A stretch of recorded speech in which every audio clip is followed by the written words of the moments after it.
இலக்கிய வானம் ஒளி பெற கரம் தரும் தூவானம், ஒளி பெற கரம் தரும் தூவானம்.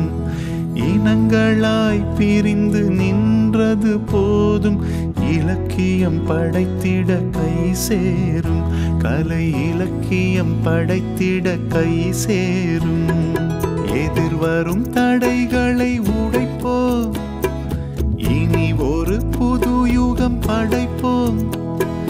திசையட்டும் பரவட்டும் சுகந்தம், என்றும் எம்மோடு இருக்குது வசந்தம், என்றும் எம்மோடு இருக்குது வசந்தம்.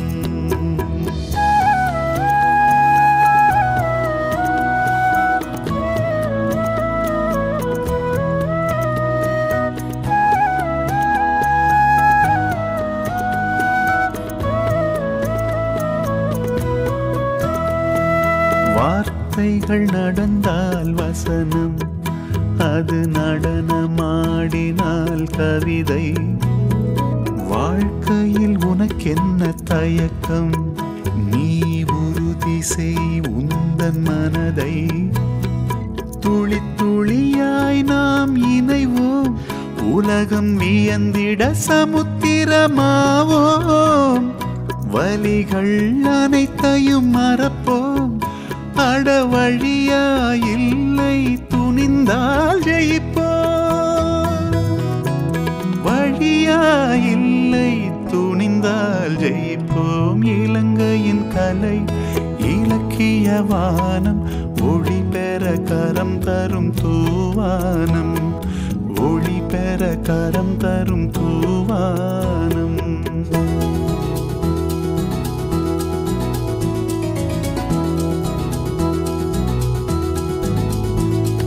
மனசுக்கு மருந்தாய் சாரல் வீசும், மக்களின் வாழ்வை தூரல் பேசும். அறியாமை எம்மை விட்டு காணாமல் போகும், அதற்கு காரணம் நூலகமாகும். தேசிய விருதுகள் பெற்றது தூவானம், தமிழ் பேசும் கலைஞர்கள் மண்ணின் அடையாளம். ஒரு தேசமாய் நாங்கள் இணைந்து நடந்தால் இலங்கைக்கு உண்டு எதிர்காலம். ஒரு தேசமாய் நாங்கள் இணைந்து நடந்தால் இலங்கைக்கு உண்டு எதிர்காலம்.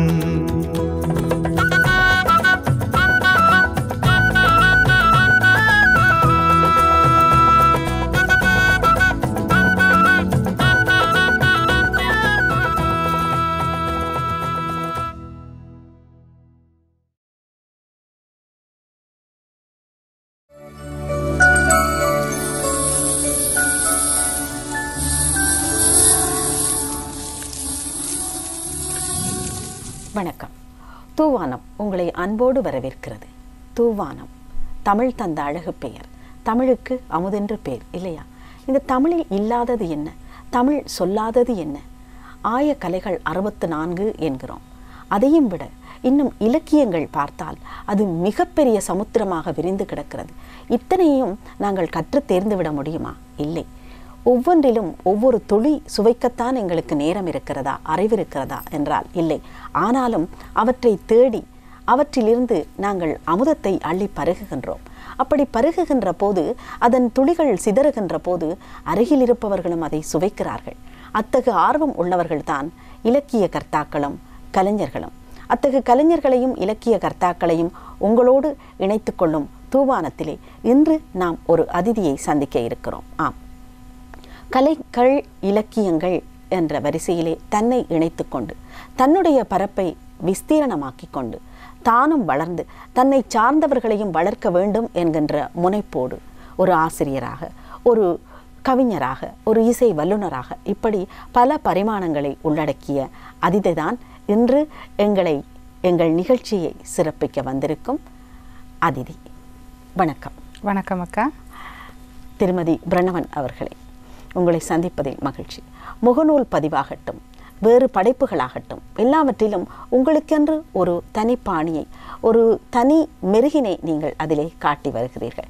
இத்தகு ஆர்வமும் அதன் உழைப்பும் உங்களுக்கு எப்படி கிடைத்தது?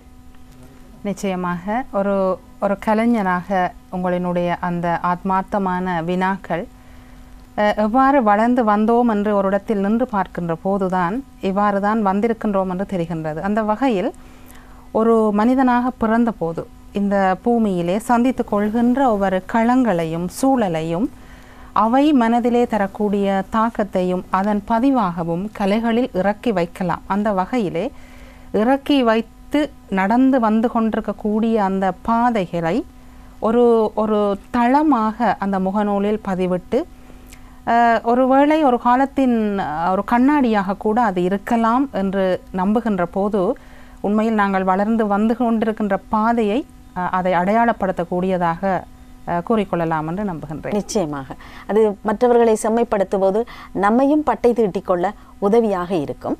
உங்களுடைய இந்த ஆரம்பம் இந்த கவிதையோடு தான் நீங்கள் ஆரம்பித்திருக்கிறீர்கள். எழுத்து என்பது உங்களுக்கு மூச்சாக இருக்கிறது என்பதை உங்கள் புத்தகங்களுக்கு தரப்பட்டிருக்கும் அணிந்துரைகளை பார்க்கும் போது புரிகிறது. அதை சொல்லுங்கள். நிச்சயமாக எழுத்து என்பது ஒரு தனி மனிதனினுடைய மொழி சார்ந்து இருக்கக்கூடிய ஒரு பரம்பலான அடையாளம். அந்த வகையில் உணர்வுகளை பதிவேற்றி வைக்கக்கூடிய ஒரு ஊடகம் அந்த மொழி. அந்த வகையிலே என்னுடைய இளம் பராயம் மழலை பராயம் முதல் நான் யாழ்ப்பாணத்தை பூர்வீகமாக கொண்டு வளர்ந்த ஒரு சாதாரண பெண்ணாக இருந்தபோது அங்கே சந்தித்து கொண்ட பலவற்றை கல்வியின் ஒரு பாலிய காலத்திலே ஒரு கல்வி பராயத்திலே பெற்றுக்கொண்ட அந்த ஒரு கல்வியின் அதற்கு அப்பால் நின்று ஒரு களத்திலே பார்க்கின்ற போது பெற்றுக்கொண்ட சில சம்பவங்கள் கவிதையை எழுத தூண்டி இருக்கின்றது. இதுதான் என்னால் உய்த்து ஆராய்ந்து பெற்றுக்கொள்ளக்கூடியதாக இருக்கின்றது. ஆனால் எவ்வாறு எழுதினேன் என்பது அப்போது தெரியவில்லை என்று தான் நினைக்கின்றேன். இப்போது நின்று பார்க்கின்ற போது ஏதோ தூண்டி இருக்கின்றது எழுதுவதற்கு.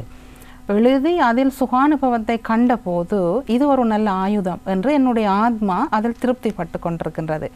அந்த வகையில் அன்று எடுக்கப்பட்ட எழுதுகோல் இன்று வரையுமே அந்த சுகானுபவத்தை கடந்து வந்து கொண்டிருக்கின்றது. சாதாரணமாக மானிடர்கள் பொதுவாக இன்பத்தையும் துன்பத்தையும் பகலும் இரவுமாக சந்தித்து கொள்கின்ற போது இன்பம் அவ்வளவு எளிதாக தாக்குவதில்லை.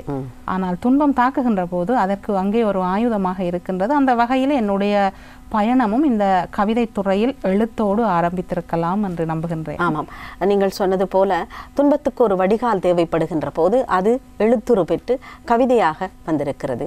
இந்த வடிகால்களிலே உங்களை இன்னமும் உங்கள் மனதிலே இன்னமும் பதிந்திருக்கின்ற ஏதாவது ஒரு கவிதை நிச்சயமாக இருக்கும். ஒரு தாய்க்கு எல்லா பிள்ளைகளுமே எல்லா குழந்தைகளுமே அருமையானவை தான் என்றாலும் கூட ஏதோ ஒன்றிலே ஒரு ஈடுபாடு ஈர்ப்பு இருக்கும் அல்லவா? அப்படி ஒரு கவிதையை நீங்கள் சொல்ல நாங்கள் இப்போது கேட்போமா? நிச்சயமாக. உண்மையில் தற்போது அது காலத்துக்கு காலம் அந்த ரசனையும் வேறுபட்டு செல்லும். அந்த வகையில் தற்போது ஒரு ஆசிரியையாக ஆசிரியத்துவத்தை கையில் எடுத்து கொண்ட போது இந்த சமூகத்தை விழித்து பார்க்கின்ற போது ஆசிரியத்துவம் என்பது ஒரு தொழில் அல்ல, இது ஒரு சேவை. சேவைக்கு அப்பால் எங்களால் என்ன விதைக்கப்படுகிறது அல்லது எதை அறுவடை செய்கின்றோம் என்று பார்க்கின்ற போது மாணவர்களுக்கும் நமக்கும் இடையே ஏதோ ஒரு இடைவெளி இருக்கின்றது. அந்த இடைவெளியின் புரிதல்களை மிக நீண்ட தூரமாக்குவதும் குறுகிய தூரமாக்குவதும் எங்களுடைய கைகள் இருப்பதாக நம்புகின்றோம். ஆனால் அவை சவாலாக இருக்கின்றன. இந்த தருணத்தில் ஒரு ஆசிரியையாக நினைத்து வருந்தி எழுதிய ஒரு கவிதையை சொல்லலாம் என்று நான் நம்புகின்றேன். பொருத்தமாக இருக்கும். நிச்சயமாக. அதாவது கடை தேறுமா கல்வி. பொதுவாக கல்வியை எல்லோரும் யோசிக்கின்றார்கள். இந்த கல்வி சமுதாயத்தை வளர்த்தெடுக்கக்கூடிய கல்வி ஒவ்வொரு பண்பாட்டு ரீதியாக மக்கள் கோலங்களிலேயும் தாக்கம் செலுத்துகின்றது. எங்களினுடைய அடையாளங்கள் சிதைக்கப்பட்டு விடுமோ, எங்களினுடைய பிள்ளைகள் எங்கள் மொழிக்கு அப்பால் சென்று விடுவார்களோ, எங்கள் கலாச்சாரங்களை இழந்து விடுவார்களோ, அப்போ கல்வி எங்கே அறுவடை ஆகின்றது என்ற சந்தேகம் ஒரு பொதுவாக பெற்றோருக்கு இருக்கின்றது, சமூகத்துக்கு இருக்கின்றது. அந்த வகையில் கடை தேறுமா கல்வி. கடை தேறுமா கல்வி பொருத்தம்தான் தலைப்பு, வலி வருத்தத்தால் தருகின்றேன் கவி. தான் ஒரு திரியாய் நின்று பிறர் வாழ அறிவு ஒளி கொடுப்பவன் ஆசான். மாவினை பிசைந்து நன்கு பிட்டினை குழைத்தல் போல, தேங்காய் பூவினை போட்டுருட்டி புரட்டிடும் ரொட்டி போல, மாவினை கடைந்து பலதாய் செய்திடும் உணவைப் போல, மாணவர் உள்ளே மறைந்து மங்கிய உணர்வை தோண்டி அறிவிது அறிகனி என்றே புரட்டி அறிவிக்கும் இறைவன் ஆசான். ஒரு பெண் ஆசிரியராக எழுதியதால் தான் இந்த மாவினை குலைத்து ஒரு பிட்டினை என்ற உதாரணங்கள் வந்திருக்குமோ என்று அதையும் விட வித்தியாசமான உதாரணங்களாக இருக்கிறது. இதுவரை இப்படி ஒரு உதாரணத்தை பார்க்கவில்லை. புதிதாகவும் இருக்கிறது, அருமையாகவும் இருக்கிறது, சுவையாகவும் இருக்கிறது. ஒரு ஆண் ஆசான் எழுதி இருந்தால் இந்த ஓமானங்கள் வந்திருக்குமோ தெரியவில்லை. ஆகவே சமையலறையில் அதிக நேரம் நின்று ஒரு ஆசிரியராக மறுபக்கம் பார்க்கின்ற போது ஒரு ஆசிரியத்துவத்தை இவ்வாறு உணர முடிகின்றது. அதேபோல் ஆரிதை ஏற்க உள்ளார் என்று ஆக விரல் விட்டு 1-2 கூகுளில் எல்லாம் உண்டு, குரூப் ஸ்டடி போட்டால் போச்சு. இணையத்தில் இல்லா ஒன்றை இவர்களா தருவார் என்று இளைய தலைமுறை என்று தலை நிமிர் கர்வ திமிரதை கண்டு திகைப்புற்றேன். உண்மை மாணவர்கள் மத்தியில் இவ்வாறு ஒரு எண்ணங்கள் வந்து கொண்டிருக்கின்றது என்பதை நாங்கள் பார்க்கின்றோம். குரு இல்லா வித்தை பால் வழக்கொழிந்து பல நாள் ஆச்சு, கல்வி எங்கனம் கிடைத்தேறும் சொல்லுக நீவிர் சிந்தித்து. ஓடி விளையாடு பாப்பா என்ற பாரதியின் பாட்டறியா பாப்பாக்கள் யோனி யோனி எஸ் பாப்பா சொல்ல விரும்புகையில் அதையும் மூடி மெழுகி பாரதி விழா எடுக்கும் படித்தோர் சமூகத்தால் கல்வி எங்கனம் கிடைத்தேறும் என சொல்லுக நீவிர் எனக்கு. பேக்காட்ட பேப்படங்கள் சினிமாவில் பேக்காட்டி கொண்டிருக்க பார்த்து கூப்பாடு போட்டு சாப்பாட்டின் போதும் ருசித்திருக்கும் சிறாருக்கு இன்று ஆத்திசூடி கதை சொல்கையில் டீச்சர் போர் அடிக்குது என்கிறார்கள். பாங்கினில் 6 உயிர் பைந்தமிழ் நூல்கள் தாங்கி நின்றம்மை வளர்த்திட இருக்கையில் ஆங்கில மீடியம் இடச்சொருகலை சொருகியபின் ஓடியோடி மீடியம் தேடி தமிங்கிலமாய் மாறும் தமிழர் பண்பாட்டு அறிவியலின் கூறுகள் கடைத்தேறுமா கல்வி சொல்லுங்கள். புறாவுக்கு தசை கொடுத்த சிபி கதையை, முல்லைக்கு தேர் கொடுத்த பாரி கதையை, மனுநீதி சோழன் கதை போல அரிச்சந்திரன் கதை பலவாய் தமிழ் நூல்கள் தாங்கி நிற்க ஈங்கிதெல்லாம் கற்ற பின்பும் இன்று வாழ்வட்டும் கத்தி குத்தும் கோலோச்சுகின்றதெனில் கற்ற கல்வியால் என்ன பயன்? ஆசிரியம் என்பது அவ்வளவு சிம்பிள் அல்ல. உடல் பொருள் ஆவி 3 அர்ப்பணித்த பின்னர் விதைகல்வி விதைத்து விளைவதனை அறுவடை செய்து நாம் சார் சமூகத்திற்கு நாமே பொறுப்பாகி மீளவும் மீளாய்வு செய்யவும் படைக்கப்பட்டோர் நாங்கள். ஆனால் இன்று மீளவும் மீளாய்வு செய்யவும் அடிக்கடி படிவங்கள் நிரப்புவோராகிவிட்டோம். அடிக்கடி படிவங்கள் நிரப்புவோராகிவிட்டது மட்டுமன்றி செவ்வாய் பார்க்கப்பட்ட செயலட்டைகள், பாடமுன்னாயத்தங்கள், முன்னேற்ற அறிக்கை கொப்பி, பிள்ளைகள் ஒப்படை, கணிப்பீட்டு புள்ளிகள் இங்கிதெல்லாம் சுதாகரித்து படிப்பிக்க வந்தால் வரும்போதே டென்ஷன். 7:30 என்பது சனியனுக்கு மட்டுமல்ல நமக்குந்தான். ஏனெனில் 7:30 தான் நமக்கு எச்சரிக்கை அபாயக்கோடு. வகுப்பறை போனால் வருதுயர் நீளும், கொட்டாவி விடும் ஒன்று, கொடுப்புக்குள் குமைத்தபடி இன்னொன்று, கொப்பியை இழுக்கும் இன்னொன்று, கோள்மூட்ட வரும் இன்னொன்று, சத்தம் போடாமல் செய்ய சத்தியமாய் இன்னொரு உயிர் வேண்டும். பிள்ளைகளினுடைய இயல்பு மாறவில்லை. அவர்கள் அப்படியே தான் இருக்கிறார்கள். எடுக்கின்ற சம்பளம் உடுப்பிற்கே போதாது, ஏன் பறைவான் ஊழியத்தின் ஊதியத்தை. ஆகவே ஆசிரியத்துவம் என்பது ஒரு தொழில் அல்ல, இது ஒரு சேவை. கிளியின் ஆரம் புரியும்படி கற்றுக் கொடுக்கும் ஆசிரியர் அல்ல நாங்கள். உனக்கு வால் தெரிகிறதா, வயிறு தெரிகிறதா, வண்டி தெரிகிறதா என்றெல்லாம் கேட்க தேவையில்லை. பவர் பாயிண்டில் செய்து கொள்ள பிள்ளைகள் சூழ்கொள்ளும் போதே அறியும் அளவிற்கு சொல்லிக் கொடுக்கிறது தொழில்நுட்பம். ஆனால் வாழ்வாங்கு வாழ வேண்டிய மகத்தான பண்புகளில் கல்வியை தரு இன்னரும் நூல்கள் உள்ளன, எவருமே உள்வாங்கப்படாமல் எனின் கடைத்தேறுமா கல்வி? இது ஒரு ஆசிரியரின் ஆதங்கமாக வெளிப்பட்டிருக்கிறது. நீங்கள் இந்த ஆசிரியத்துவம் பற்றி பேசுகின்ற போது, இப்போது சுமார் 25-30 வருடங்களுக்கு முன் கற்றவர்கள் தங்களுடைய ஆசான்களை இன்னும் போற்றுபவர்களாக நாங்கள் காணக்கூடியதாக இருக்கிறது. ஒரு ஆசான் ஒரு நல்ல உற்ற நண்பனாக, ஒரு தாயாக எங்களுக்கும் அந்த நினைவுகள் வட்டமிடுகின்றன. கற்க வேண்டும், முண்டீரா உணவு நேரத்துக்கு உண்ண வேண்டும், எங்களுடைய அலங்காரத்திலும் கூட எங்கே போட்டு எங்கே திருநீர் என்று கேட்கின்ற அளவுக்கு நாங்களும் அவர்களுக்கு பணிந்தவர்களாக இருந்தோம். ஆனால் இன்றைய காலகட்டத்தில் எல்லாமே நீங்கள் சொன்னது போல் கேள்விக்குறியாகி இருக்கிறது. இதற்கு யாரை காரணம் சொல்லலாம், குற்றம் சொல்லலாம்? இதுதான் ஒரு சவாலான இடம். இந்த சவால்களை நாங்கள் சந்திப்பதற்கு முன்னர் நாமே எங்களுடைய சமூகத்தில் இருக்கக்கூடிய அத்தனை அங்கத்தவர்களும் இதற்கு பதில் கூறக்கூடியவர்களாக இருக்கின்றோம். உண்மையில் இது ஒரு பலத்த இடைவெளியாக சென்று கொண்டிருக்கின்றது.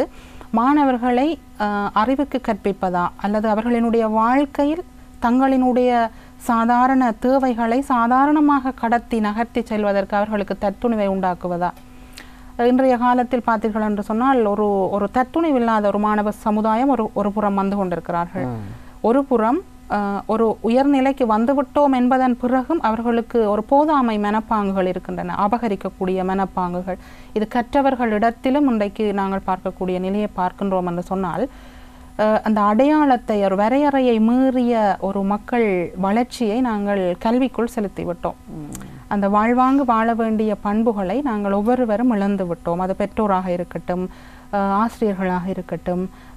இன்னும் கூறப்போறோம் என்று சொன்னால், ஆசிரியத்துவத்தில் பல வரையறைகளை கொண்டு வருகின்ற போது ஒவ்வொரு நாட்டுக்கு பிரதேச ஒரு இலங்கை நாடாக பார்க்கின்ற போது எங்களுக்கான ஒரு பண்பாட்டு கோலத்தோடு நாங்கள் நிற்க வேண்டிய தேவை இருக்கின்றது. அந்த தேவையால் தான் ஒரு ஆசிரியன் சொல்கின்ற வாசகம் ஒரு காலத்தில் மாணவனுக்கு மகா வாக்கியமாக இருந்தது, மந்திரமாக இருந்தது. அவன் வளர்ச்சி அடைந்தான். ஆனால் இன்று அந்த இடைவெளியும் குறைந்து கொண்டதனால் கூறக்கூடியவற்றை ஏற்றுக்கொள்கின்ற மாணவர்களும் அருகி வருகின்ற போது இது ஒரு வகை கூற வேண்டியவர்கள் அனைவரும் என்று சொல்லிக்கொள்ளலாம்.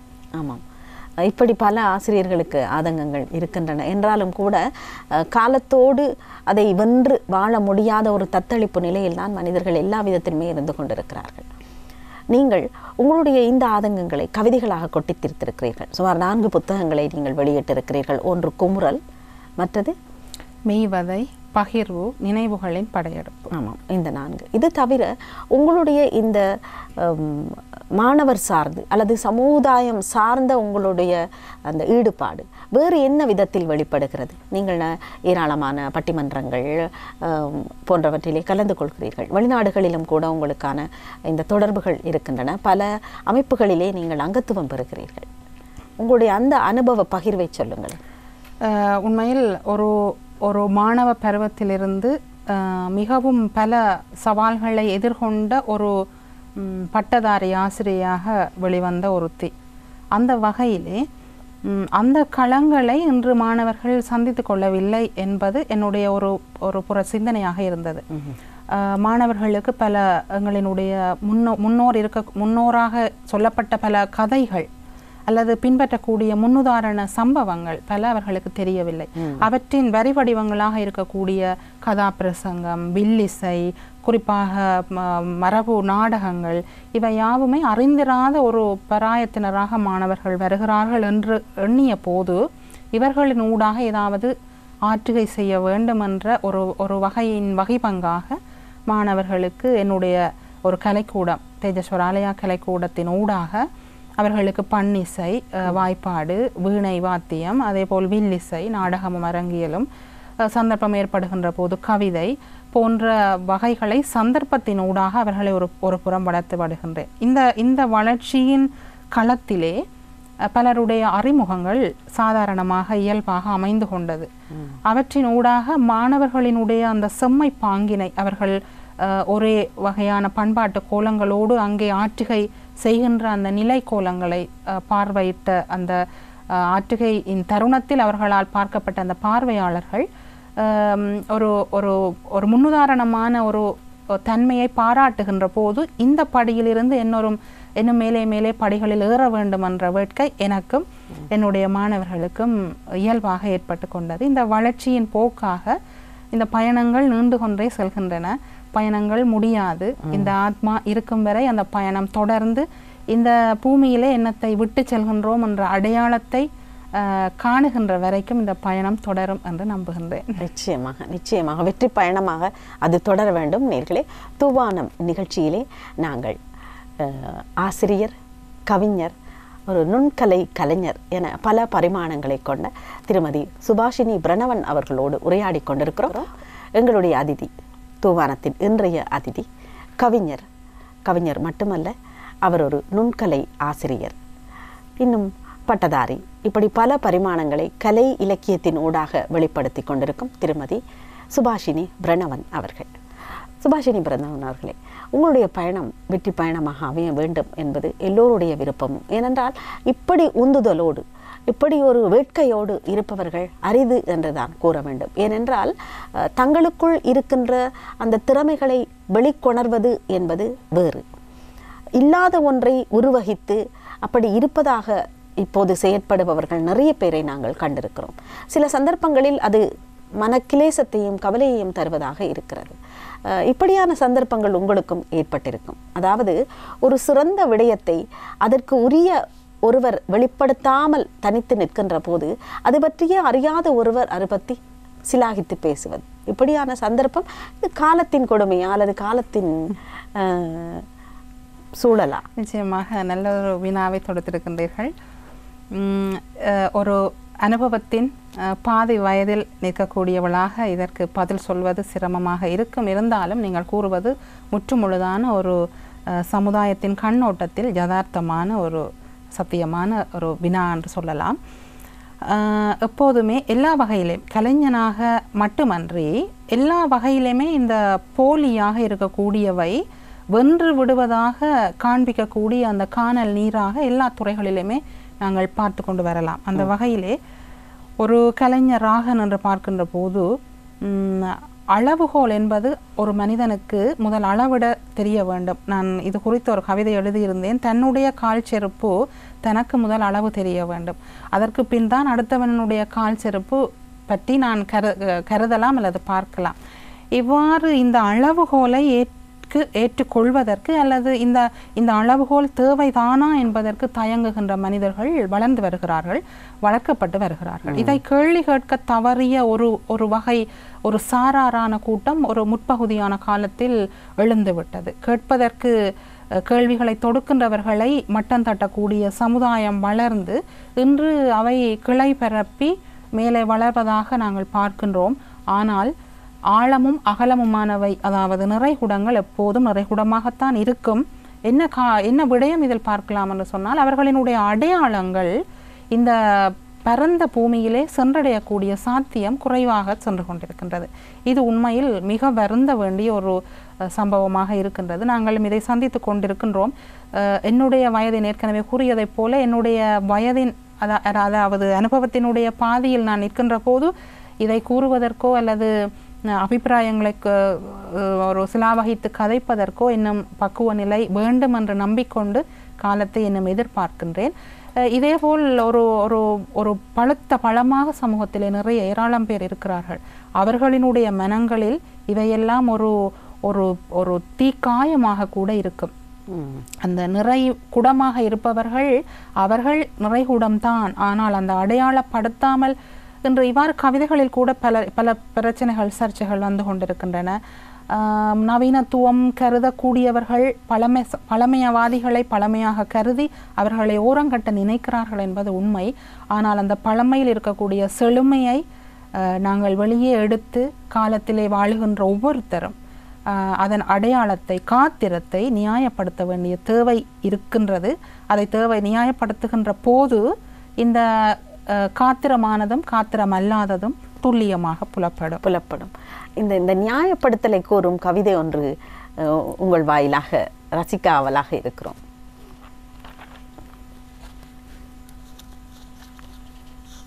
சுமார் எத்தனையாம் வகுப்பு படிக்கும்போது நீங்கள் எழுத தொடங்கினீர்கள்? உண்மையில் நான் பாடசாலை காலத்தில் தரம் 9வது வகுப்பு படித்து கொண்டிருந்த காலத்திலே, அதுவும் என்னுடைய இடப்பெயர்வுகள், நாங்கள் புலம்பெயர்ந்து யாழ்ப்பாண பகுதியிலிருந்து புலம்பெயர்ந்து தென்மராட்சி பகுதியில் வாழ்ந்த போது அங்கே பட்ட துன்பங்கள் அவைதான் முதலாவது நூலுக்கு வழிகோலியது. அவற்றை நாங்கள் மீண்டு ஊருக்கு வந்த போது அது ஒரு நல்ல ஆயுதமாக இருந்தது. அது அந்த மனதில் இருக்கக்கூடியதை இறக்கி வைக்கக்கூடிய நல்ல ஒரு பானையாக இருந்தது. இப்போதும் நான் கூறுவேன், பானையை பிடிப்பதா பேனையை பிடிப்பதா என்றுதான் என்னுடைய தொழிலும் இருக்கின்றது. இருந்தாலும் அந்த கவிதையை விடுவதாக இல்லை. ஏனென்று சொன்னால் அந்த உணர்வுகளை இறக்கி வைக்கக்கூடிய வகையிலே உண்மையில் இந்த சூழல்களின் மாறுதல்களால் மனிதர்கள் நிறைய மாற்றங்களை பெற்று வந்து விட்டார்கள். அந்த வகையிலே தற்போது நான் வாழ்ந்து கொண்டிருக்கக்கூடிய கொழும்பு பகுதியில் என்னுடைய ஊர் என்று சொல்லக்கூடிய அந்த யாழ்ப்பாண பகுதியிலே வாழ்ந்து இன்று இந்த இடத்திலே இருந்து அந்த ஊரின் நிலையை பார்க்கின்ற போது இரண்டுக்கும் வேறுபட்ட நிலை. இந்த விடயங்களும் ஒரு தாக்கமாகத்தான் இருக்கின்றன. அந்த வகையில் இந்த கவிதையை இங்கே குறிப்பிடலாம் என்று நினைக்கின்றேன். ஒவ்வொருத்தருக்கும் அவரவர் ஊர் என்பது உள்ளூர இருக்கும் என்பது உண்மை. ஊரோடு எழுந்த என்னுடைய இந்த பதிவுகளை இங்கே கவிதையாக தருகின்றேன். கண்ணுக்கு முன்னுள்ள கடை என்றாலும் கண்டதும் செல்ல முடியாது. காலி வீதிக்கு இறங்கி தேடி குறுக்கே நடப்பதற்கு மஞ்சள் கோடு தேடி நின்றால் அங்கே அலாதி பட்டோடும் நீள நடு வாகனங்கள் இங்காலும் அங்காலும் ஆவண்டு பார்த்து அதற்கு அப்பால் அண்ணாந்தும் பார்த்து சிவப்பு விளக்கணைந்து பச்சை ஒளிரு மட்டும் ஓயாமல் ஆவண்டு வாயை பிளந்து கொண்டு காலி வீதி குறுக்கறுத்துத்தான் மறுபக்கம் அந்த முன்னுள்ள கடைக்கு செல்லலாம். இதுதான் கொழும்பு. நம்ம ஊர் கடைக்கு அங்காலும் இங்காலும் அரைநொடியில் பார்த்துவிட்டு 4 கடவை எட்டினால் சரி. என்ன நாயை கண்டால்தான் பயம். இது எங்கள் ஊர். பொங்கல் வருகுதென்று போய் அந்த காலி வீதி வெள்ளவத்தை பாதையோரம் பார்த்தெடுத்து பானை சட்டி வாழையிலை துண்டு தேடி வழி வழியே வரும்போது ருப்பியல் தியா என்று துண்டொண்டை நீட்டி நின்றான். வெட்டி எறியும் நம்மூர் வாழை தோப்புக்களை எண்ணுகையில் பற்றி எரியும் அந்த நெருப்பே போதும் பொங்க. இதுதான் கொழும்பு. வாடகைக்கு ஓரிடம் வரிந்து தேடுகையில் ஓர் அறையும் குசினியும் 10,000 மாதம் என்றாலும் கொடுத்து எடுத்து இருக்கையிலே நீட்டி நிமிந்திருக்க சரி. போக மின்விசிறி வேண்டும், இல்லையெனில் மூசு வண்டரைதான். இதுதான் கொழும்பு. முற்றத்து மணல் முன்றலிலே காய்க்கின்ற முக்கனிகள், பின்பக்கம் முருங்கை மரம், தேங்காயும் விழுந்திருக்கும், கிணற்றடியில் எலுமிச்சை சொரிந்திருக்கும். சோ என்று காற்று, சோலைக்குள் வீடு, கிணற்று தண்ணி குடிச்சாலே விடாய் அடங்கும். இது எங்கள் ஊர். வீதி மருங்குகளில் விடியப்புறம் விறுக்கு விறுக்கென்று வியர்க்க வியர்க்க நடப்பயிற்சி செய்யும் மங்கையரும் ஆடவரும் காதுகளிலும் ஏதோ வயர் கொழுவி இருக்கும். மாலையிலும் அப்படித்தான். கூடவே ஒரு நாயையும் கொண்டு வருவார்கள். நாய்க்கு என்ன கொலஸ்ட்ரோலா நடப்பயிற்சி கொடுப்பதற்கு? இதுதான் கொழும்பு. கொழும்பு வாலிபனை விடையாக கொண்ட விடுகதை இது. புடரிக்குள் முடி வளர்ப்பான், பின்னி விடுவான், ஏன் குடுமி கூட போடுவான், நடுவால டை அடித்து 4 மயிர நரவோல விடுவான். அவன் யார்? கொழும்பு வாலிபனை விடையாக கொண்ட விடுகதை இது. உடலும் உரச உல்லாச குடகளுக்குள் காலி முகத்திடலில் காதல் கதை பேசும் காளையரை பாவியரை கண்ணார காணலாம். இதுதான் கொழும்பு. சிவப்பு விளக்கெரிய தரித்து நிற்கும் மகிழுந்து கையில் மகவை தாங்கி காரிகை வருவாள் கையை ஏந்தி. அணே மகே அம்மே நோனா. உள்ளிருக்கும் நோனா கைப்பைக்குள் கையை விட்டு கண்ணாடி தாழ்த்துகையில் பச்சை விளக்கெரிய பறந்துடுவாள் நோனா. அடுத்த சிவப்பிக்கார் காத்து நிற்பாள் காரிகை கையில் மகவை தாங்கி. இதுதான் கொழும்பு. இதுதான் கொழும்பு. இதுதான் கொழும்பு என்று எங்களூர் எளிமைகளை பெருமைகளாய் எண்ணி உள்ளூர இருக்கும் ஊர் நினைவில் தோய எங்களூர் இயல்பை விட பெருமை கொள்ளும் வகையினிலே இன்றைய எங்களினுடைய வாழ்வியல் இங்கேதான் வசிக்கிறது. இது அந்த ஊரிலே நாங்கள் வளர்ந்ததுக்கும் இப்போது காணக்கூடிய ஒரு வேறுபாட்டுத்தன்மை. இந்த வளர்ச்சிகளினுடைய தாக்கங்களும் எங்களினுடைய செயற்பாடுகளில் மறுவி வரக்கூடியதாக இருக்கும். ஆமாம், நிச்சயமான ஒரு ஒரு உண்மையை சொல்லுகின்ற அனுபவத்தை பகிர்ந்து கொண்ட ஒரு கவிதையாக அது அமைந்தது. திருமதி சுபாஷினி பிரணவன் அவர்களே, உங்களுடைய இந்த இந்த கலை சார்ந்த வெளிநாட்டு சம்பந்தங்கள் அது பற்றி சொல்லுங்கள். வெளிநாடு என்று சொல்லக்கூடிய போது இங்கிருந்து புலம்பெயர்ந்தவர்கள் தான் அங்கு வாழ்கிறார்கள். இங்கிருந்து ஏதோ ஒன்றை விட்டுட்டு சென்றதாக அவர்கள் உணர்கிறார்கள்.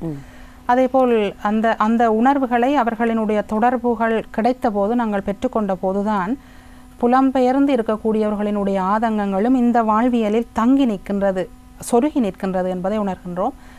அந்த வகையில் இந்த இணைப்பை செய்திருக்கக்கூடிய நிலையில் இந்த தொழில்நுட்பத்தை சொல்லலாம். முகநூலாகட்டும், இந்த இவ்வாறான இப்போது இருக்கக்கூடிய இணையங்கள் ஆகட்டும், இந்த தொடர்பாடல்கள் கிடைத்ததன் பின்னர் புலம்பெயர்ந்திருக்கக்கூடியவர்கள் இங்கே அவர்களும் ஒரு செடியாக கலையில், கலாச்சாரத்தில், கல்வியில் ஒரு செடியாக வளர்ந்து வேரோடு பிடுங்கி அங்கே நாட்டப்பட்ட மனிதர்களாக வாழ்ந்து கொண்டிருக்கிறார்கள். அவர்களுக்கும் இந்த ஊரில் ஏதோ ஒன்றை விட்டு விட்டு சென்று விட்டோம் என்ற ஏக்கம் இருக்கின்றது. ஆனால் அங்கே செய்ய முடியாத ஒரு களமாக அவர்கள் வாழ்ந்து கொண்டிருக்கின்றார்கள். அங்கே போராட்டமாக, அங்கே பொருளாதாரத்திற்கு, வாழ்வியலுக்காக அந்த அவர்களினுடைய நாளாந்தம் கழிகின்றது. ஆகவே இவ்வாறான ஒரு நபர்களை அல்லது ஒரு சகோதரிகளை சகோதரர்களை இங்கே காணுகின்ற போது அவர்கள் பற்றி கொள்கிறார்கள், பாசத்தை தருகிறார்கள். இதை விட்டுவிடக்கூடாது என்று வற்புறுத்துகிறார்கள். ஒருபோதும் இதை அழித்து விடாது என்று எங்களோடு அவர்களினுடைய கரமிருக பற்றி கொள்கின்றது. இதுதான் ஒரு சூட்சுமமான உண்மையாக இப்போது நான் உணர்கின்றேன். ஆக ஒரு மானிடராக பிறந்தவர் அந்த மனதினுள் இந்த ஏக்கங்கள் புதைந்த மக்கள் வாழ்ந்து கொண்டிருக்கின்றார்கள். ஆங்காங்கே அந்த புலம்பெயர்ந்து இருக்கக்கூடிய நிலையிலே இவ்வாறு செயற்பாடுகள் வருகின்ற போது இதை எப்படியாவது ஒரு அரங்கமாக, களமாக, நிகழ்ச்சியாக மாற்ற வேண்டும் என்ற தொடர்புகளை நமக்கு வழங்குகிறார்கள், வாழ்த்துகிறார்கள், கரம் பற்றுகிறார்கள். நாங்களும் வளரக்கூடியதாக இருக்கின்றது. ஆம், உங்களுடைய உங்களுடைய இந்த கல்விச்சாலையினூடாக வேறு வேறு கழகங்கள், இயக்கங்கள் என்ற, அதாவது கலை சார்ந்து, நுண்கலை சார்ந்தோ அல்லது கர்நாடக இசையோ கலையோ சார்ந்த கலைஞர்கள் நம் நாட்டிலே இருக்கிறார்கள். அதுவும் குறிப்பாக கொழும்பிலே இருக்கிறார்கள். இவர்களுடனான உங்களுடைய தொடர்பு, அவர்களுடன் இணைந்து நீங்கள் செயலாற்றிய என்னென்று இந்த வினா எவ்வாறு பார்க்கின்றோம் என்று சொன்னால், ஒரே பரப்பில் ஒரே தளத்தில் நிற்கின்ற போது ஒரே அளவான பிரச்சனைகள் இருக்கும். இப்போது ஒரு நிகழ்ச்சியை நானும் ஆற்றுகை செய்ய மேடையேற்ற இருக்கின்றேன். என்னோடு பக்கத்தில் அருகில் இருக்கக்கூடிய இன்னொரு கலை அமைப்பையும் இணைத்து இந்த நிகழ்ச்சியை செய்யலாம் என்று சொன்னால் அங்கே பொருளாதாரம் ஒரு தொக்கடிக்கின்ற ஒரு விடயமாக இருக்கும். இவ்வாறு பல பிரச்சனைகளை சந்தித்து அதற்குள் சிக்கிக்கொள்வதை விட தனித்தே அந்தந்த அறுவடையை அவரவருக்கு ஏற்ற வசதியை போல, வாய்ப்பை போல அறுவடை செய்கின்ற போது அந்த பிரச்சனைகளை வெட்டக்கூடிய வாய்ப்பு இருக்கும். இப்போது பொருளாதாரம் என்பது உண்மையில் அதில் முன்னுக்கு நிற்கக்கூடிய ஒரு செய்தி. ஆனால் வேறுபட்ட தளங்களில் இப்போது கொழும்பில் இருந்து கொண்டு யாழ்ப்பாணத்தில் பல அமைப்புகளுக்கு நான் நிகழ்ச்சிகளை வழங்கி இருக்கின்றேன். ஏனென்று சொன்னால் அங்கு நான் வாழ்ந்து விட்டு வந்தபோது அங்கே பல அடிப்படையான ஒரு ஆற்றுகை செய்யக்கூடிய ஆடை அலங்காரம் இல்லாத பகுதிகள் கூட நான் அங்கே கடமையாற்றி இருக்கின்றேன். அவர்களுக்கு என்னுடைய மாணவர்களை கொண்டு நிகழ்ச்சிகளை பார்ப்பதற்கு ஒரு சந்தர்ப்பத்தை வழங்கி இருக்கின்றேன். இங்கே இந்த இடத்தில் ஒரு தளத்தில் என்று பார்க்கின்ற போது ஒரு குறைவு நிறைவென்ற சமாந்தர நிலையை பேண வேண்டிய ஒரு சவால் ஒவ்வொரு கலைஞனுக்கும் இருக்கும். அந்த வகையில் அங்கே ஆற்றுகையை வெல்ல முடியாத ஒரு போக்கினை நாங்கள் சந்திக்க வேண்டி வரும். அதனால் ஒரு இல்லாத ஒரு இடத்திற்கு வழங்குவதற்கும் அல்லது ஒரு உயர்ந்த நிலையில் இருக்கக்கூடியவர்கள் கறந்தருகின்ற போது அந்த ஒரு பொருளாதாரத்தோடு அந்த ஆற்றுகையை வழங்குவதற்கும் ஒரு பயணம் இலகுவான முறையிலே இந்த கலைகளை கொண்டு செல்லக்கூடியதாக இருக்கின்றது. எது எப்பேற்பட்டிருந்தாலும் மாணவர்களுக்குள் மறைந்திருக்கக்கூடிய ஆளுமைகளை நாளாந்தம், காலை, மதியம், மாலை என்று கூட சொல்லலாம், 3 வேளைகளிலும் அவர்களுக்குள் செம்மையான ஒரு போக்கினை வளர்த்து வருகின்றேன் என்பது என்னுடைய நெஞ்சிலே, என்னுடைய மார்பிலே நான் கையை அழுத்தி சொல்லக்கூடிய ஒரு சத்தியமான வார்த்தை. இந்த மாணவர்கள் தங்களினுடைய காலம் வருகின்ற போது அவர்கள் நிறைய மரங்களை நட்டு அவர்கள் விழுதிறக்கி கொள்வார்கள் இந்த கலைகளிலே என்பதுதான் என்னுடைய விருப்பமும் நோக்கமும் பயணமும் ஆகும். ஆமாம், ஒரு ஆசிரியராக அதுவும் இந்த கலைகள் சார்ந்த ஒரு பெருவிருப்பு உடையவராக நீங்கள் இந்த சமூகத்தின் மீது காட்டுகின்ற அக்கறை அளப்பரியது. ஆம், இன்று தூவானத்தை அலங்கரித்து கொண்டிருக்கிறார் பட்டதாரி ஆசிரியர், வீணை இசையில் வல்லுனர். அது மட்டுமல்ல, பல கலை சார்ந்த விடயங்களிலே அர்ப்பணிப்போடு முழு வீச்சோடு செயற்பட்டு வரும் திருமதி பிரணவன் அவர்கள், சுபாஷினி பிரணவன் அவர்கள்.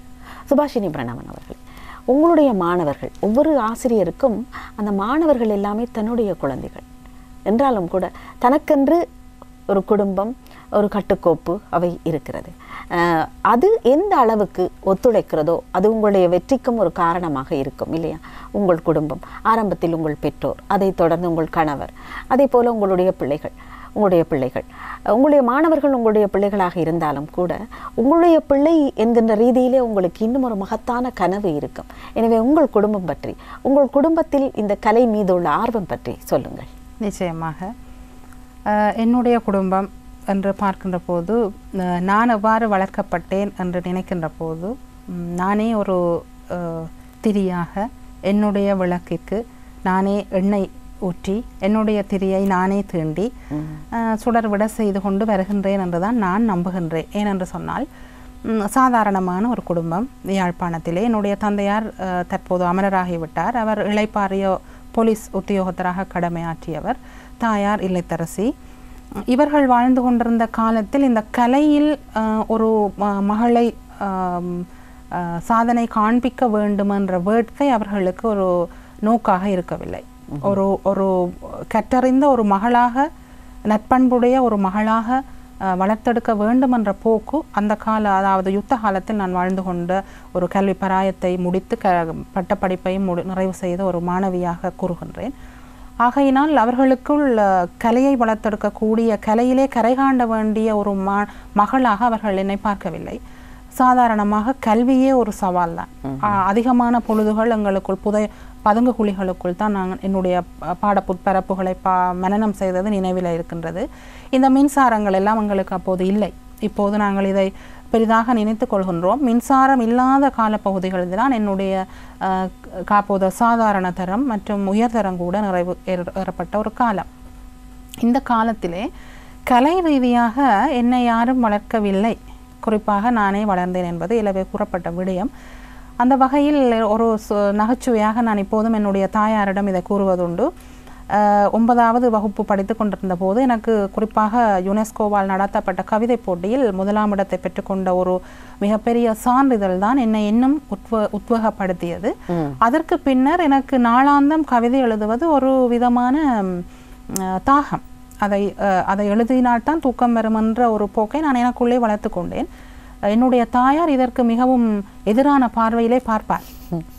கவிதை எழுதியே என்னுடைய கல்வியை நான் தொலைத்து விடுவேனோ என்று அவர் அச்சப்பட்ட ஒரு காலம். ஆனால் இன்று ஊரின் வேறறிந்து நான் இப்போது கொழும்பிலே வசித்து வருகின்ற தருணத்தில் என்னுடைய தாயாரினுடைய விடுமுறையில் ஊருக்கு செல்கின்ற போது தாயாரினுடைய படுக்கை அறையிலே அவருடைய தலையணையின் இருபுறத்திலும் என்னுடைய கவிதை நூல்கள் தான் இருக்கின்றன.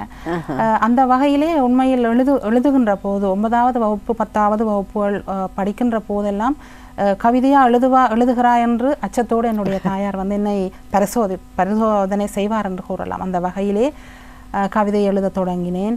அதன் பின்னர் வாத்திய இசை நடனம் என்பது இலகுவாக அல்லது ஒரு சாதாரணமான ஒரு விருப்பமாக இருந்தது. அது நாள்பட இந்த வீணை என்கின்ற கருவியானது வாத்தியமானது அருகி வரக்கூடிய ஒரு நிலையை நான் உணர்ந்தேன். அந்த வீணையை பயின்றால் என்ன என்ற ஒரு ஆசை ஏற்பட்டது. அதற்கு இன்னொரு காரணம், நாங்கள் யாழ்ப்பாணத்தில் அச்சுவேலி என்ற பகுதி தான் நான் பிறந்த மண். அங்கிருந்து புலம்பெயர்ந்து நல்லூரில் வசித்து வந்தோம்.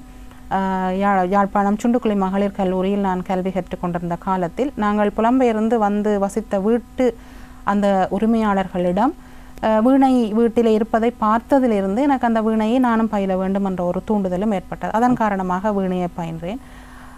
அதன் பின்னர் காப்போத உயர்தரம் படிக்கின்ற போது கலைப்பிரிவிலே நாடகமும் அரங்கியலும் என்ற பாடமானது கட்டாயமான ஒரு பாடமாக நமக்கு அறிமுகப்படுத்தப்பட்ட ஒரு காலம். அதை நான் விரும்பியோ விரும்பாமலோ ஏற்றுக்கொண்டு அதன் பின்னர் அந்த சுண்டுக்குளி மகளிர் கல்லூரியிலேயே உயர்தர மாணவியாக 2 நாடகங்களை மேடையேற்றி வெற்றி கண்டதன் ஒரு ஆதரவான அந்த பாராட்டுதல்களை பெற்றபோது நாடகத்துறையையும் கையிலே எடுத்தேன். இவ்வாறு ஒவ்வொரு கலைகளும் எனக்கு சந்தர்ப்பங்கள் தந்து வளர்த்தெடுக்கப்பட்ட ஒரு நிலையில் தான் நான் பார்க்கின்றேன். இன்று ஒரு ஆசிரியராக வந்ததன் பின்னர் அவை உண்மையில் மிகவும் பயனுறுதியாக ஒரு வளமாக களமாக எனக்கு மிக பெரும் சொத்தாக இருக்கின்றது. நான் ஒரு வைத்தியராக இருந்தால் ஒருவேளை இத்தனை கலைகளையும் ஒரு புதைக்கப்பட்ட அல்லது அழிந்து போகக்கூடிய ஒன்றாகத்தான் இந்த ஆத்மா ஏற்றுக்கொண்டிருக்கும். ஆனால் ஒரு ஆசிரியராக இருக்கின்றபடியால் இந்த கலைகளை இன்னும் களங்கள் பல உருவாக்கி பல ஆத்மாக்களை வளர்த்தெடுக்கக்கூடிய ஒரு நிலையிலே வளர்ந்து கொண்டிருக்கின்றேன். இன்னும் ஒரு வகையில் கூறுவதென்று சொன்னால், என்னுடைய தந்தையாரின் மரணத்திற்கு பின்னர் அவருடைய நாமத்தோடு ஜெகநாத ஸ்வராலயா என்ற ஒரு கலைக்கூடத்தை ஆரம்பித்தேன். ஆனால் ஆசிரியத்துவம் எனக்கு கிடைத்து பல இடமாற்றங்களை பெற்றுக்கொண்ட போது அதை முறையாக வளர்க்க முடியவில்லை. தற்போது என்னுடைய மகளின் பெயராலே தேஜஸ்வராலயா, மகளினுடைய பெயர் தேஜஸ்வினி, அவருடைய பெயரோடு தேஜஸ்வராலயா கலைக்கூடம் என்ற இந்த கலைக்கூடத்தில் சுமார் 780 நிகழ்ச்சிகளை மொத்தமாக நான் அரங்கேற்றி இருக்கின்றேன் என்று நினைக்கின்ற போது இந்த வளர்ச்சி நம்மை மேலும் வளர்த்தெடுக்கக்கூடிய சந்தர்ப்பமாக அது அமைகின்றது. வளர்ந்து வருகின்றவனுக்கு ஒரு பாதையில் இருக்கக்கூடிய கல்லோ முள்ளோ அது ஒரு தடையாக கருத மாட்டான். அவற்றை எடுத்து ஓரமாக போட்டுவிட்டு இந்த பாதை நோக்கி வேகமாக ஓடிவிட முடியாதா என்றுதான் ஒவ்வொரு துடிப்பான கலைஞனும் நினைப்பான். அந்த வகையிலே குடும்பமாக இருக்கின்ற போது குடும்ப ஆதரவுகள் இருக்கின்றது இல்லை என்று வருந்துவதோ அல்லது அதை நினைத்து அந்த இடத்திலே தரித்து நிற்பதோ என்ற நிலைக்கு அப்பால் இந்த வேகமான ஓட்டத்தில், ஏனென்று சொன்னால் வாழ்க்கை மிக சொற்பமானது. ஒரு குறுகிய கால வாழ்க்கை ஓட்டத்திலே ஆரோக்கியமும் குறுகியது தான். அதற்கு பின்னால் எங்களுக்கு மனம் இருந்தாலும் உடல் இடம் கொடுக்க முடியாத அளவுக்கு கூட நாங்கள் தள்ளப்பட்டு விடுவோம். ஆகவே உடலும் உள்ளமும் ஒரு சேர இருக்கக்கூடிய பரப்பிலே எவ்வளவு வேகமாக ஓட முடியுமோ அவ்வளவு வேகமாக ஓடுவோம். இதற்கு ஆதரவு தரக்கூடியவர்கள், தர முடியாதவர்கள் என்றெல்லாம் நின்று நிதானித்து சிந்திப்பதற்கு அப்பால் ஓடிவிட வேண்டும் என்ற வேட்கையில், உண்மையில் நீங்கள் கேட்ட கேள்விக்கு மிக பொருத்தமான ஒரு கேள்வி கேட்டிருந்தீர்கள். மகளையும் அந்த பாதையிலே இழுத்து கொண்டு ஓட வேண்டும் என்ற முனைப்பு, அது ஒரு பெரும் சவால். ஏனென்று சொன்னால், நான் இதுவரை நேரம் நாங்கள் உரையாடிய அதன் சாரமாக கூட பார்க்கலாம். குழந்தைகளை சமகாலத்திலே வளர்த்து எங்களினுடைய பண்பாடு, கலாச்சார, கல்வி, கலைகளோடு அவர்களை ஒரு மனதோடு பொருத வளர்ப்பது ஒரு மிகப்பெரிய சவால். அந்த வகையிலே அவரும் நிறைய கலை வடிவங்களோடு இன்று வளர்ந்து வருகின்றார்.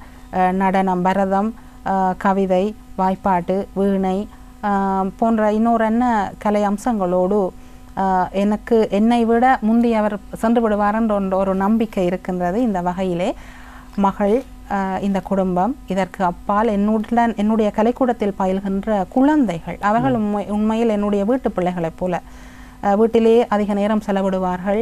எனக்கு பல சந்தர்ப்பங்களில் அவர்கள் என்னுடைய சொந்த பிள்ளைகளாக இருந்திருக்கிறார்கள். இவ்வாறு இந்த பயணம் ஒரு நெடும் பயணமாக சென்று கொண்டிருக்கின்றது என்று சொல்லலாம். ஆமாம், உங்களுடைய இன்னும் உங்களுக்கு நிறைய கனவுகள் இருக்கின்றது இல்லையா? அதிலே என்னென்னவற்றையெல்லாம் புதிதாக பிறப்பிக்க வேண்டும், புதிதாக சாதிக்க வேண்டும் என நினைக்கிறீர்கள்?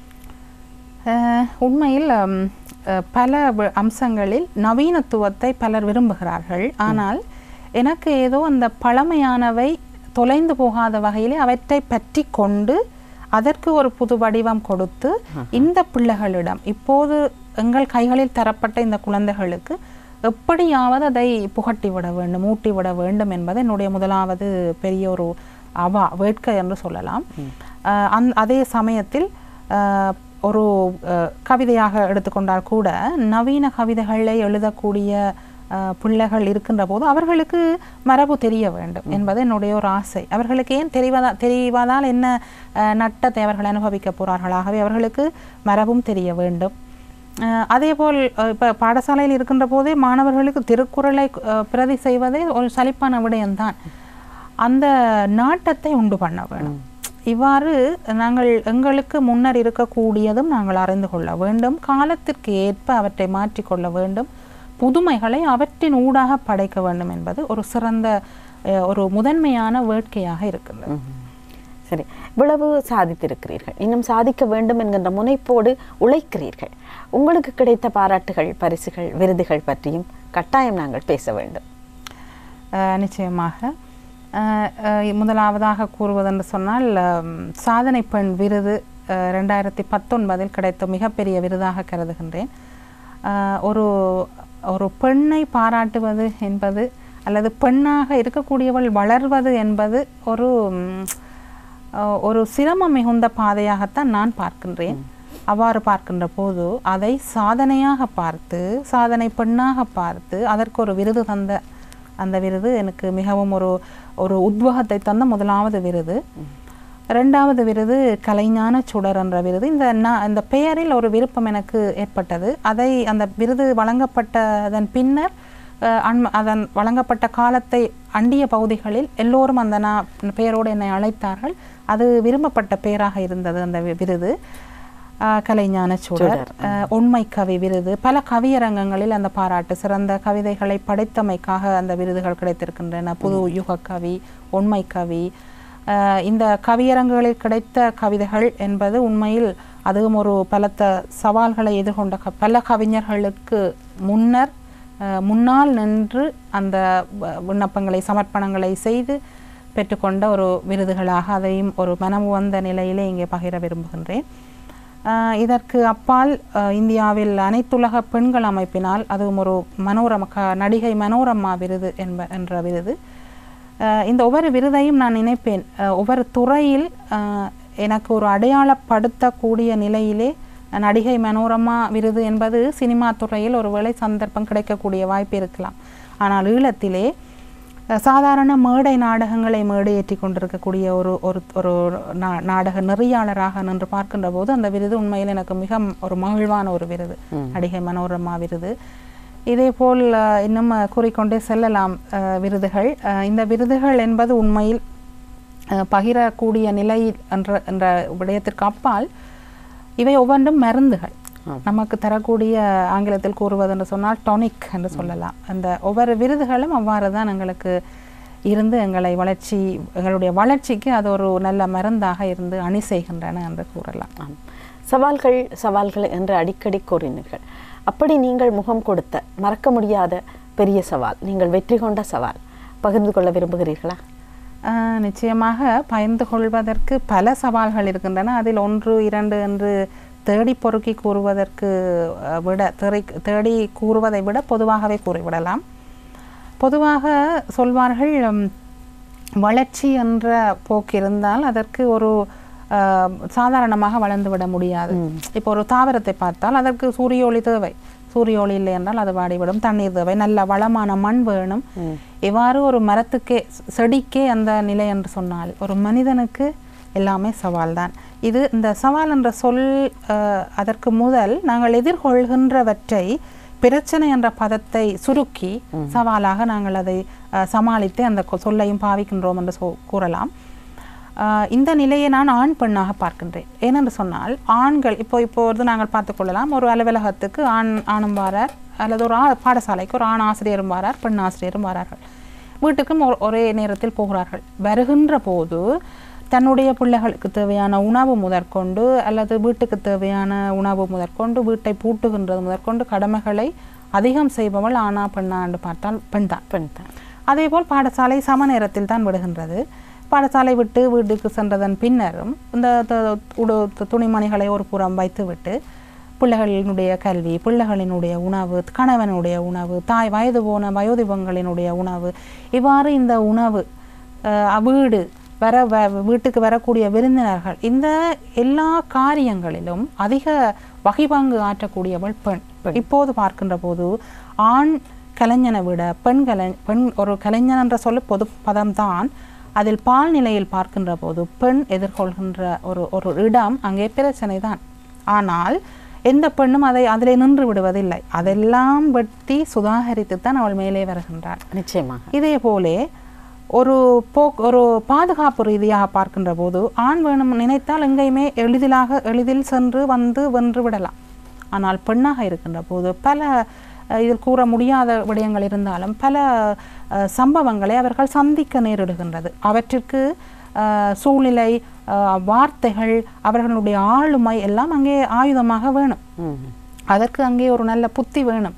இவ்வாறு ஒரு ஆத்ம பலம் பொருந்தியவளாக, ஆளுமை திறன் நிறைந்தவளாக, பல சம்பவங்களையும் வெல்லக்கூடிய ஒரு ஆயுததாரியாகத்தான் ஒரு பெண் வளர்கின்றாள் என்று ஒரு பெண்ணின் நிலையில் நின்று நான் அதை பார்க்கின்ற போது அது சவாலாகத்தான் தெரிகின்றது. சாதாரணமாக இது பாரதி சொல்வதற்கு முதல் அடுப்புக்குள்ளே அந்த அத்தியாயங்களை நிறைவு செய்து கொண்டிருந்த பெண் இன்று நாட்டை ஆளுகின்ற அளவிற்கு அவள் வளர்ந்து விட்டால்தான் இந்த வளர்ச்சி என்பது இலகுவாக சொல்லக்கூடியது அல்ல என்பது வளர்ந்து வந்தவர்களுக்கு தெரிந்த ஒரு விடயமாக நான் கூறிக்கொள்ள விரும்புகிறேன். நிச்சயமாக ஒரு இல்லத்தரசியாக உங்கள் கடமைகளை செவ்வனே செய்வதோடு ஆசிரியராக ஒரு சிறந்த மாணவ குழாத்தை வழிநடத்தி கொண்டும் இருக்கிறீர்கள். அதே நேரம் கலைகளோடாக பல சாதனைகளை புரிய வேண்டும் என்ற முனைப்போடும் இருக்கிறீர்கள். திருமதி சுபாஷினி பிரணவன் அவர்களே, இன்றைய எங்கள் தூவானம் நிகழ்ச்சியை அலங்கரித்தமைக்கு எங்களுடைய நேயர்கள் சார்பில் நன்றி கூறி விடைபெறுகிறோம். நன்றி, வணக்கம். நன்றி, வணக்கம். ஆம் நேயர்களே, இன்று எங்கள் தூவானம் நிகழ்ச்சியை அலங்கரித்தவர் ஒரு பட்டதாரி ஆசிரியர்.